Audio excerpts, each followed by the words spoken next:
Parliament ఎన్నికలపై focus పెట్టింది Telangana BJP.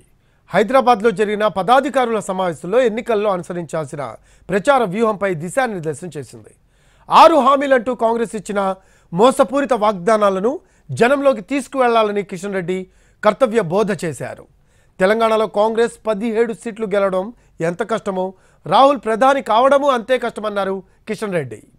Hyderabad లో బీజేపీ రాష్ట్ర పదాధికారుల సమావేశం జరిగింది. ఆ పార్టీ రాష్ట్ర అధ్యక్షుడు కిషన్ రెడ్డితో పాటు సునీల్ బన్సల్ అధ్యక్షతన జరిగిన ఈ మీటింగ్ లో బీజేపీ ఎంపీ అభ్యర్థులు సైతం హాజరయ్యారు. ప్రతి అభ్యర్థితోనూ విడివిడిగా సమావేశమయ్యారు. ఎన్నికల్లో గెలుపు కోసం పార్టీ పరంగా ఏం చేయాలన్న అంశాలపై చర్చించారు. క్షేత్రస్థాయిలో పరిస్థితులను సమీక్షించారు. నియోజకవర్గాల్లో ప్లస్లు మైనస్లను అడిగి తెలుసుకున్నారు. ప్రధానంగా పార్లమెంటు ఎన్నికల్లో అనుసరించాల్సిన వ్యూహం, కార్యాచరణ, పార్టీలు సమన్వయంపై సమాలోచనలు జరిపారు. కాంగ్రెస్ పార్టీ శాసనసభ ఎన్నికల్లో ఇచ్చిన హామీలు నెరవేర్చని తీరుపై ప్రజల్లోకి వెళ్లడంపైన చర్చించారు.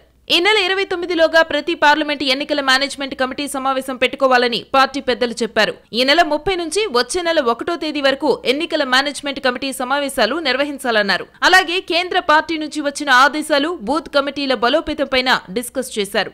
ఏప్రిల్ 6న తెలంగాణలోని ప్రతి పోలింగ్ బూత్ లో బీజేపీ బ్రేక్ఫాస్ట్ బైఠక్ పేరుతో కార్యక్రమాన్ని చేపడుతున్నట్టు ప్రకటించారు. అసెంబ్లీ స్థాయిలో బూత్ కమిటీల సమ్మేళనం, ప్రతి బూత్ లో చేయాల్సిన కార్యక్రమాలపై మాట్లాడారు పార్టీ పెద్దలు. యువ, మహిళా, ఎస్సీ, ఎస్టీ, ఓబీసీ సమ్మేళనాలు పెట్టడంపైన కూడా సమాలోచనలు చేశారు బీజేపీ నేతలు. బీజేపీ టార్గెట్ 370 ఎంపీ సీట్లు కనుక ప్రతి పోలింగ్ బూత్ లో కొత్తగా 370 మందితో బీజేపీకి ఓటు వేయించాలని పిలుపునిచ్చారు. ఇంటింటికి వెళ్లి ఓటర్లను కలవాలి. పోలింగ్ బూత్ల వారీగా కార్యాచరణ రూపొందించుకోవాలన్నారు. ప్రతి పోలింగ్ బూత్ కి ఒక ముఖ్య నేతను సమన్వయకర్తగా నియమించాలన్నారు కిషన్ రెడ్డి. తాను కూడా అంబర్పేట్లోని ఓ పోలింగ్ బూత్ కు కోఆర్డినేటర్ గా ఉంటానని చెప్పారు కిషన్ రెడ్డి. 10 ఏళ్ల బీజేపీ పాలనా విజయాలు, రాబోయే 5 ఏళ్లలో చేపట్టబోయే అభివృద్ధి కార్యక్రమాలను జనంలోకి బలంగా తీసుకువెళ్లాలని పిలుపునిచ్చారు. కాంగ్రెస్ పార్టీ భారతీయ జనతా పార్టీకి మాత్రమే తెలంగాణలో ఈరోజు ప్రజల మద్దతు కూడగట్టేటువంటి అద్భుతమైనటువంటి అవకాశం ఉంది. ఈ ఎన్నికలు ఢిల్లీకి సంబంధించినటువంటి ఎన్నికలు, ఈ ఎన్నికలు దేశానికి సంబంధించినటువంటి ఎన్నికలు, ఈ ఎన్నికలు దేశ అభివృద్ధికి సంబంధించినటువంటి ఎన్నికలు, ఈ ఎన్నికలు దేశ భవిష్యత్తుకు సంబంధించినటువంటి ఎన్నికలు.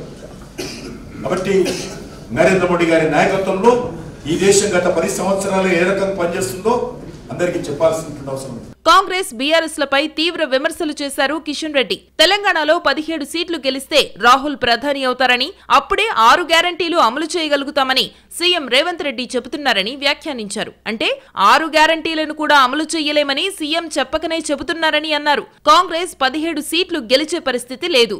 ఈ జన్మలో రాహుల్ ప్రధాని కాలేరని అన్నారు కిషన్ రెడ్డి.